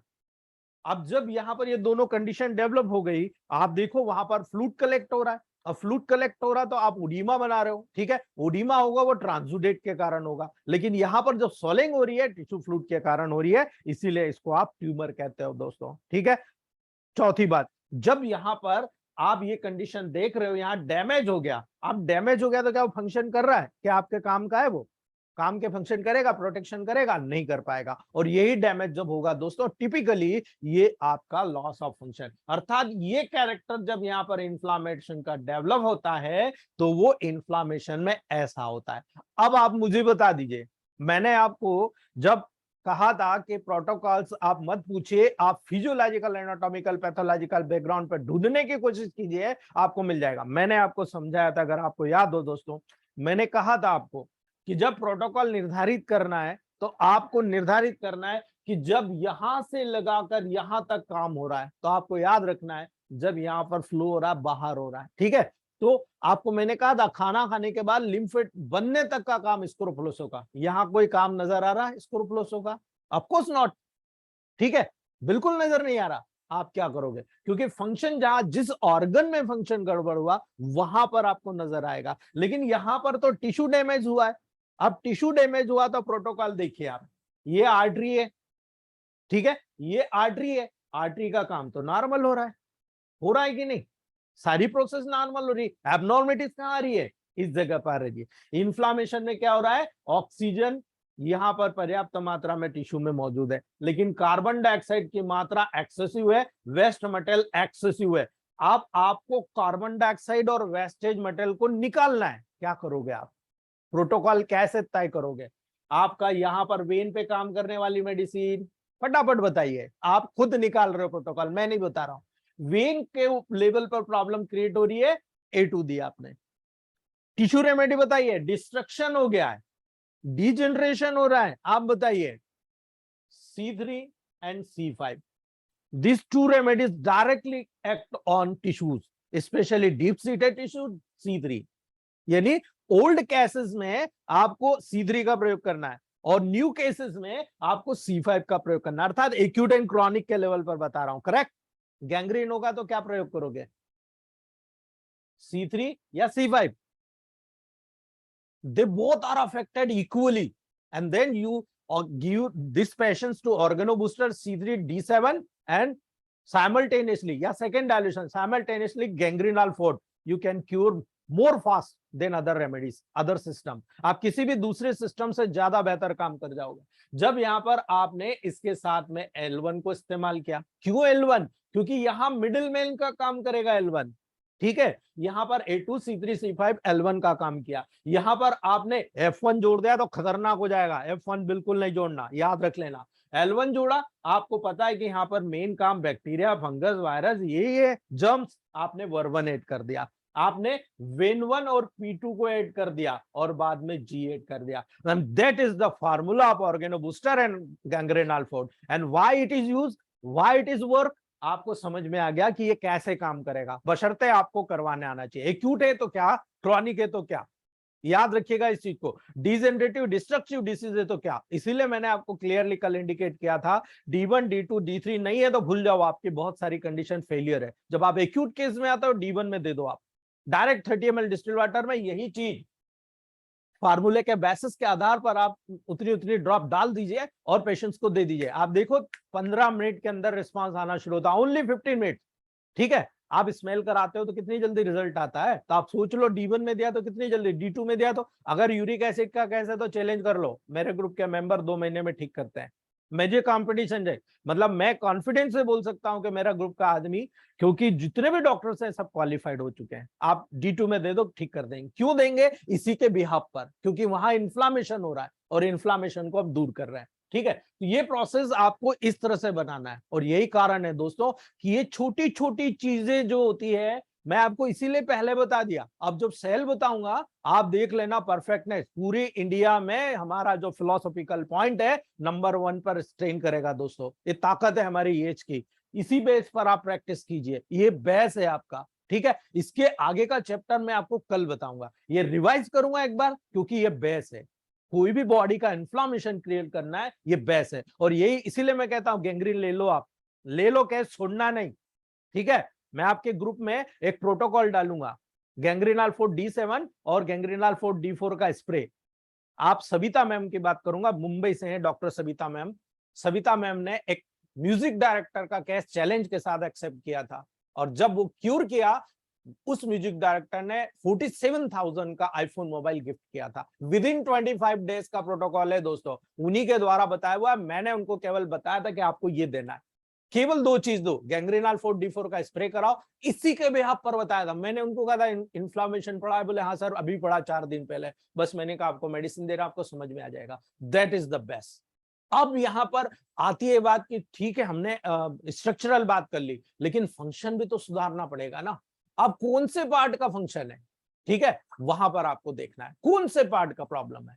अगर आपको ओल्ड नजर आ रहा है तो आपको याद रखना है वहां पर पार्ट डीप में जा चुका होगा, वहां पर S3C3L1Y D4 का एक्सटर्नल कंप्रेस कराना जरूरी होगा। जब वहां पर सुपरफिशियल है कोई दिक्कत नहीं है, क्यों सुपरफिशियल है S5C5L1Y, केवल 2 मेडिसिन चेंज कीजिए, S3C3 डीप में, S5C5 superficial, and that is the best approach ever I seen. मैंने कभी नहीं देखा इतना ब्रिलियंट रिजल्ट आपको देखने को मिलेगा। ये बेस होता है इलेक्ट्रोमेपैथ का, और यही कारण है कि हमारे ईएच के जितने भाई बंदी हैं बेस नहीं है, और बेस नहीं होने के कारण जो जिधर जैसा घुमाता है वैसा घूम जा। हमारा पेटेंट ले लो, बहुत बढ़िया काम करेगा।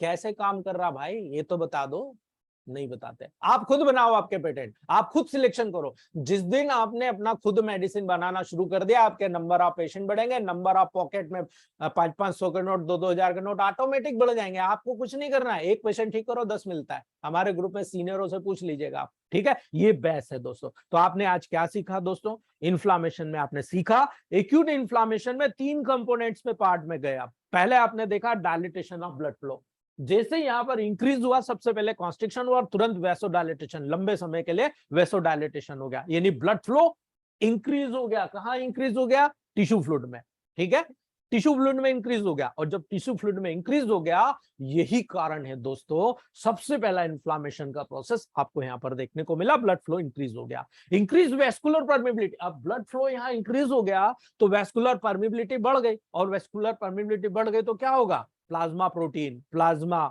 सेल्स सारे के सारे लीक आउट हो गए। कहां पर? टिश्यू फ्लूइड में।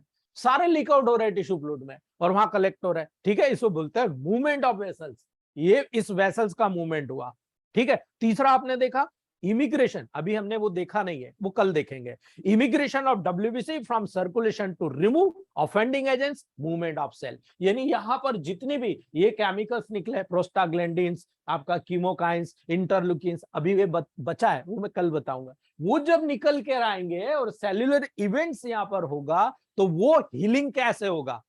आपने प्रोटोकॉल सिलेक्ट कर लिया, आपने देख लिया ये डिसीज है, ऐसी है, अब ऐसी है, तो यहां पर आपने देखा ये प्रोटोकॉल, लेकिन इसके बाद की कंडीशन क्या, फंक्शनल मेडिसिन क्या, वो आपको मैं कल बताऊंगा। तो दोस्तों ये पूरा टॉपिक्स देखने को मिलता है जब आपने वैस्कुलर इवेंट की बात किया है। तो 2 कैटेगरी में, एक वैस्कुलर इवेंट, सेल्युलर इवेंट। आज हमने पढ़ा है वैस्कुलर इवेंट। एक बार आपको मैं थोड़ा सा बता देता हूं वैस्कुलर इवेंट, ताकि कल हम क्या रिवीजन करेंगे तो आपको थोड़ा सा समझ में आएगा। वैस्कुलर इवेंट वैसोडायलेटेशन को कॉज करता है। मीडिएटर क्या होता है? हिस्टामिन, प्रोस्टाग्लैंडिन, ठीक है। ये सारे मीडिएटर, नाइट्रिक ऑक्साइड, ये मीडिएटर्स होते हैं। ये रिजल्ट देते हैं रेडनेस के लेवल पर, टेम्परेचर इंक्रीज के लेवल पर। जब आप वहां पर देखते हो दोस्तों, तो यहां पर इंक्रीज वैस्कुलर परमिबिलिटी होती है, प्लाज्मा आपका पर्टिकुलर लीक आउट होता है, और इसी कारण से दोस्तों वेसल्स की विस्कोसिटी बढ़ जाती है, यानी वहां पर बहुत तेजी के साथ पोर्स का डायलेटेशन होता है, इसी कारण स्टेसिस होता है, यानी एक जगह स्थिर हो जाता है। Neutrophils accumulate along vascular endothelium, ये जो वेस्कुलर एंडोथेलियम है, यहाँ पर वेसल्स के अंदर जो एंडोथेलियम है, यहाँ पर न्यूट्रोफिल्स बहुत सारी क्वांटिटी में कलेक्ट हो जाता है, ठीक है। ये आज मैंने आपको बताया। इसके आगे का प्रोटोकॉल क्योंकि काफी बहुत बड़ा है, इसलिए कल पूरा दिन में मैं आपको मॉर्निंग क्लास में पूरा डिटेल बताऊंगा दोस्तों। उम्मीद है छोटी सी मेहनत आपके लिए बहुत काम आएगी दोस्तों। आज हम यही रखते हैं।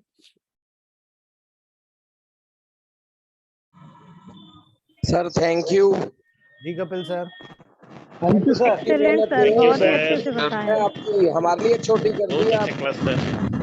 Thank you very much sir. Thank you sir, बहुत अच्छा लगा सर, बहुत अच्छे से समझा सर। धन्यवाद sir. Thank you sir. Sir एक फीडबैक है सर। कमाल है। जी फिरदौस आलम सर। जी सर कैसे हैं सर? मैं हैदराबाद से। जी थैंक्स टू सर। जी एक पेशेंट था, उनको बाईपास सर्जरी हुआ था बाई आर्टरियल। जी तो उनको पूरे नीचे का आर्टरी से पूरा जो ऑपरेशन जो करा था, इतनी सड़ गया था वो कि डॉक्टर उसको खुद बोला था कि मेरे पास नहीं लेके आओ, इसको घर पे ही रखो। जी अब इसका मेरा जो काम करना था हार्ट का वो कर दिया। अब इससे ये अब मुश्किल है, इसका सांस चलेगा जब चलेगा। जी तो मेरा वो पुराना पेशेंट था 4 इयर्स का, तो मेरे को उन्होंने बुलाया फोन करके कि सर एक बार आकर के देख लीजिए। मैं गया तो सबसे पहले तो मैं ऐसा सोचा कि ये तो मुश्किल है बहुत, लेकिन फिर भी मैं अपना आपका क्लास ज्वाइन करने के बाद गैंग्रेनल फोर्ट का और जो मेडिसिन अपने रिसर्च के हिसाब से दिया उसको, तो जी आज उसको मैं अभी ग्रुप में डाला हूँ मैं। 15 डेज में उन्होंने 40 से 50% रिकवर हो गया। जो उठना और इसको हिलना डुलना मुश्किल था वो पूरे तकरीबन कवर हो गया सर। और उसको ऐसा महसूस हो रहा है कि मतलब पहले से हम बहुत बेहतर, और खाना पीना उसका, और जब जांच कराए उसको लिपिड प्रोफाइल आरबीएस जो उसका इंसुलिन चालू था 20 और 10 यूनिट का, तो इंसुलिन बंद हो गया और खाना वगैरह, मोशंस वगैरह, यूरिन वगैरह पूरा कवर हो गया sir. Very good sir, hats off you. यही जी चीज सर। है जो सर टॉपिक वाइज मैं इसीलिए कहता हूँ प्रोटोकॉल्स मत पूछो। आप समझ में आ गया ना? मैं इसीलिए बिल्कुल कहता सर। हूँ अपने आप को देखो आपके मैं कितना अपडेट हो सकता हूँ। ये से बेटर साइंस मैं होम्योपैथ छोड़ के प्रैक्टिस कर रहा हूँ बिल्कुल इलेक्ट्रोहोम्योपैथ। सर। मैं दूसरी जगह सेमिनार कर सकता था, मैंने सेमिनार इसीलिए कराया कि आपके ग्रुप जी में जी अगर दो लोग भी आते हैं ना, वो दो लोग बिल्कुल आपको सर। बताते हैं कि पाटीदार जो बोल रहा है वो प्रूफ के साथ बोल रहा है। और यही और प्रूफ आप और हमको अपने पास प्रूफ कलेक्ट करना है। यही प्रूफ वीडियो के रूप में आपके पास कंसाइनमेंट लेटर के रूप में होना चाहिए, और बिल्कुल मोबाइल सर। नंबर होना चाहिए उस आदमी का जिसको आपने ठीक किया है। जी और सर, यही ये तो आपको मैं बता रहा हूँ, यही चीज जी चाहिए। यही चीज चाहिए गवर्नमेंट को जब सुप्रीम कोर्ट में केस जा रहा है, क्योंकि बिल्कुल हमारे सर। भाई बंदी जितने मान्यता के लिए लड़ रहे हैं, एक दूसरे की टांग खींच रहे हैं, कोई जी ग्रुप जी अलग सर। जा रहा है, कोई ग्रुप अलग जा रहा है, कोई किसी को सप्लाई नहीं करता। जब वहां बात आती है कि बताओ कैसे काम कर रही है, जी बगले झांकते हैं, क्योंकि किसी ने सही कॉन्सेप्ट बात लिया। सर। इसीलिए हम लोग ऐसे डॉक्टर बना रहे हैं। 1000 डॉक्टर के बाद मेरी क्लास बंद कर दूंगा, इतना मेहनत बिल्कुल कौन सर। करेगा साहब? मैं इतना बिल्कुल पेशेंट देख लूंगा तो कमा बिल्कुल लूंगा। सर। इसीलिए 1000 डॉक्टर चाहिए पूरे इंडिया के, ताकि उनको ये नहीं लगे कि एमपी के तैयार हो गए, एमपी वालों ने बोले ये देखो कोई ने सबने फ्रॉड काम कर लिया। ऐसा नहीं। मैं अब आप कहाँ बैठे हो? हैदराबाद में। मैं वहां जाके थोड़ी पेशेंट देख रहा हूँ, पेशेंट तो आपने देखा। ये प्रूफ होगा कि मैंने पेशेंट देखा, मैंने ट्रीट किया, मैंने ट्रीटमेंट दिया, और ये रहा उसका एफिडेविट। ठीक है, ये है, आप पेशेंट का नंबर है, आप बात कर सर लीजिए। ऐसा नहीं है कि अल्लाह भगवान। जी जी जी सर। जी, तो ये बिल्कुल चीज सर। है। और जी एक और से मेरा फीडबैक है सर, मेरा खुद का फीडबैक है सर। मेरा जी एक 3 मंथ बिफोर मेरा एक लेफ्ट आई में नियर विजन का बहुत वीक हो गया था। तो जी हैदराबाद का नामी डॉक्टर हिदायतुल्ला के पास गया मैं। तो उन्होंने जी। बोला कि आपका आंख में प्रॉब्लम नहीं है, ये एज फैक्टर के हिसाब से आपका ये विजन जाएगा, अभी इसको हाँ रोकना मुश्किल है, रुक जी सकता है लेकिन इसको बिफोर बैक नहीं आ सकता है। तो जी मैं रिसर्च करा तो H12C1A3WE दिया, और सिंथेसिस का मैं ले रहा हूं मैं। जी 1.5 महीने के अंदर में जो 2 डायोप्टर का जो मैंने एस्पेक्ट लगाया था उन्होंने, फिर जाके जी। उसी डॉक्टर से जांच कराया, तो बोला कि आप तो नियर विजन तो बहुत बढ़ गया है आपका, ये क्या यूज करे? तो मैं बोला सर मैं BEMS से, मैं MD रिसर्चर हूँ, मैं MD जी इलेक्ट्रोपैथी का हर्बल का। तो जी क्या मेडिसिन है इसमें? मैं बताया कि H12 में ये प्लांट है, ये ऐसा ऐसा पूरा बताया। तो बोला ऐसा भी हो सकता है, ये पॉसिबल है? हम क्या सर, पहला भी रिपोर्ट का आपका ही है, और ये सेकंड का भी रिपोर्ट आप ही रिसर्च कर रहे हैं, आप ही जांच कर रहे हैं, इसीलिए मैं आपके ही पास आया ताकि आपको भी समझ में आए कि हमारा हर्बल मेडिसिन में क्या है। जो बिल्कुल आगे का मॉडर्न डॉक्टर इसको मतलब वैल्यू नहीं देते हैं कि इसमें कुछ भी नहीं है, सिर्फ साइड इफेक्टेड है इसका। अब इसके हिसाब से आप देखिए सर, उन्होंने फिर अपने हाथों से ही एक 1 डायोप्टर का एस्पेक्ट को, ग्लास को चेंज करना बोला कि फौरन इसको चेंज करो, नहीं तो आपका आंख पे लोडिंग आएगा। जी। सिंथेसिस प्लस H12C1A3WE का कंटिन्यू अभी ले रहा हूं मैं, 10 ड्रॉप 3 टाइम, जी लेकिन बहुत बहुत अच्छा रिजल्ट है सर। बहुत बढ़िया sir, heads of. Very very thank you sir. ये चीज होती है अपने आप में परफेक्टनेस आना सर। आपका बिल्कुल सर बिल्कुल। अपने ऊपर जब कॉन्फिडेंस होता है, कहते हैं ना घर का कुमार पुतली हंडी में खाता है, ये कहावत है। सही सर। लेकिन हम उसको भी, कहावत को भी झुटला रहे कि हम सब कर सकते हैं और कर रहे हैं। ठीक है ना? मैं अपने फैमिली में सर 90% जो है सो डिजीज को मैं इलेक्ट्रोपैथिक से लेता हूँ मैं, वेरी गुड क्योंकि सर, अब वेरी गुड। कोई मेडिसिन मेरे लिए में अमेरिकन अभी एलोपैथिक लेने के लिए तैयार नहीं है कि नहीं मेरे को नहीं ड्रॉप ही सोना है। बिल्कुल, आज बहुत अभी बहुत अच्छा है सर, अभी कम बहुत से कम क्रूड एसेंस से लेकर के अभी 10 लाख के मेडिसिन होगा मेरे पास अभी इलेक्ट्रोपैथिक का। Very good sir, very good. यही तो चीज थैंक यू चाहिए सर। ना। गवर्नमेंट बिल्कुल कहता सर है बिल्कुल। कि हम एग्जामिन करना चाहते हैं, हम कहते हैं हमारे डॉक्टर क्या एग्जामिन करो, सही आपको सही सब बात सर। मिल जाएगा, आप करो, जी जी आपको बिल्कुल, हम परमिशन देते हैं, जो आप आपको आओ। करना करो, सही बात। बिल्कुल बिल्कुल सर जी, बहुत बहुत बढ़िया सर। Thank you sir. जी हेलो सर, गुड हाँ जी मॉर्निंग सर। जी मैं ये पूछ रहा था सर, आपने ये इन्फ्लेमेशन का चैप्टर बताया, बहुत बढ़िया समझ में आया सर। जी लेकिन मुझे एक चीज़ जाननी थी सर, आप जो D5 लिखते हो या सेकंड डायल्यूशन लिखते हो, तो D5 का मतलब 1:9 की रेशो और बिल्कुल सेकंड डायल्यूशन 47 का 147 रेशो। जी ओके सर, वेरी जी गुड। नमस्कार सर। सर मुझे कुछ सर आप किस कंपनी की मेडिसिन यूज करते हैं सर? सर मेरे यहाँ अगर आप देख लीजिए, मैं आपको बता रहा हूँ, मैं कंपनी पे बिलीव नहीं करता। मैंने सभी, मेरे पास रेबिसन का भी है, पंजाब के भी हैं, अर्क रेमेडीज का भी है, एनएल सिन्हा जी का भी है, आपके पटना बिहार वाले एके सिंह सर। मैं सबसे ज्यादा क्रूडिसेंस यूज करता हूँ एके सिंह सर का। उसके बाद में यूज करता हूँ एनएल सिन्हा, दीपक सिन्हा जी की। बहुत ही जेन्यून चाहिए दीपक सिन्हा जी, लेकिन कॉस्टली है। कानपुर में और सर मेरे ना? पास हाँ, और मेरे पास जो आते हैं गरीब पेशेंट आते हैं, इसलिए मैं क्रूडिसेंस बुलाता हूँ। अगर 2-4 को फ्री में भी देना पड़े ना तो बहुत बढ़िया है, वही हमारे सबसे बड़े फीडबैकर है। ठीक है, मैं हर महीने, जैसे मैं 11 जनवरी को हर साल कैंप लगाता हूँ, हर साल सेमिनार लगाता हूँ। 1100-1200 पेशेंट मेरे आते ही आते हैं, और सर्दी खांसी पेशाब के इनके केस नहीं आते, सब कॉम्प्लिकेटेड केसेस आते हैं, और मैक्सिमम 1 लाख की दवाई देता हूँ। लेकिन इस बार क्या हुआ, लॉकडाउन का रुका हुआ, इतनी शादियां हैं कि मैं पागल हो गया, मेरा कार्यक्रम ही फेल हो गया, क्योंकि इतनी शादियां बुकिंग है। जनवरी फरवरी मार्च तक कोई भी मैरिज गार्डन खाली नहीं, कोई भी स्थान धर्मशाला तक खाली नहीं। और इसीलिए मैंने जो मैं 11 जनवरी का प्रोग्राम कराता हूँ वो मतलब बिफोर मैंने करा, 24, 25, 26 तारीख का मैं एडवांस पेमेंट 3 महीने पहले दे चुका हूँ, जो मेरा सेमिनार है। इसीलिए तो मेरा जो काम है, मैं सारी मेडिसिन का उपयोग करता हूँ। मैंने सभी मेडिसिन का यूज किया है, और पेटेंट न के बराबर, बहुत ही कम यूज करता हूं मैं। जो चीज अच्छी है वो यूज करता हूं। बाकी हम लोग जब आज प्रैक्टिकल नहीं करेंगे, हमें मिलेगा कि हमारी बुक्स में तो कुछ भी नहीं है, 4 लाइन में बुक्स कंप्लीट है।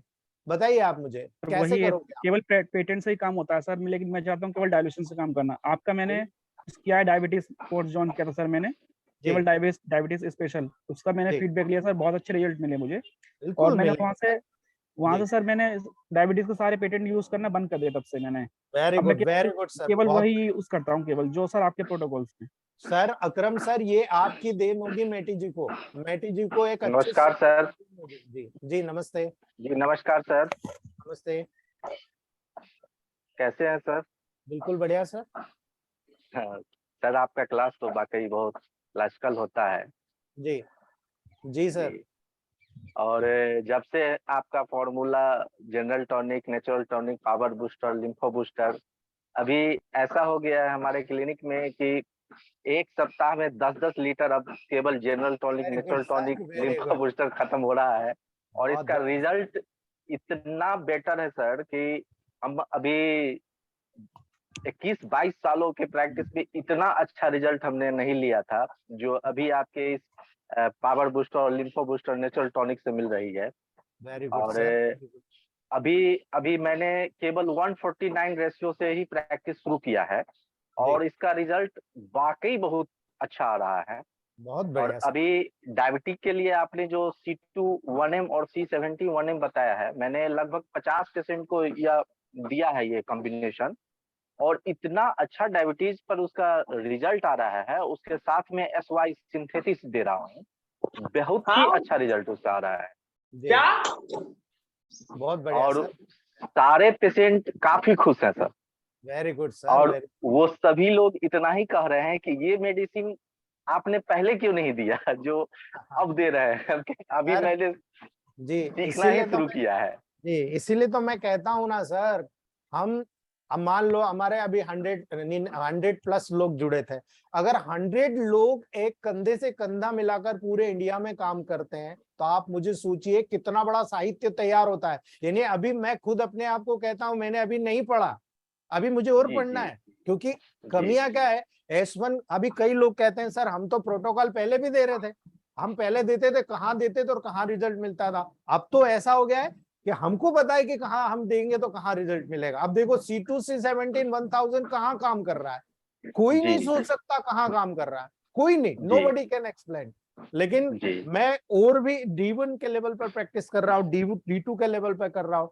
अगले 16 महीने क्रॉस होते होते मैं आप लोगों को D1 D2 के लेवल पर भी ऐसे जादू बताने वाला हूं कि हाई पोटेंसी के साथ जब आप D1 D2 D3 को मिलाकर प्रैक्टिस करोगे, 24 घंटे में रिजल्ट ले लो आप, 24 घंटे में, 24 आवर्स में वो रिजल्ट बताएं। जी सर, स्किन के लिए जो आप बताए थे एक्यूट और क्रोनिक S5C3 वाला कॉम्बिनेशन, जी, तो उसको हमने थर्ड डाइल्यूशन तक, फर्स्ट सेकंड और थर्ड तक अलग अलग कंबाइन करके बना लिया है, तो रेशियो सेट करके।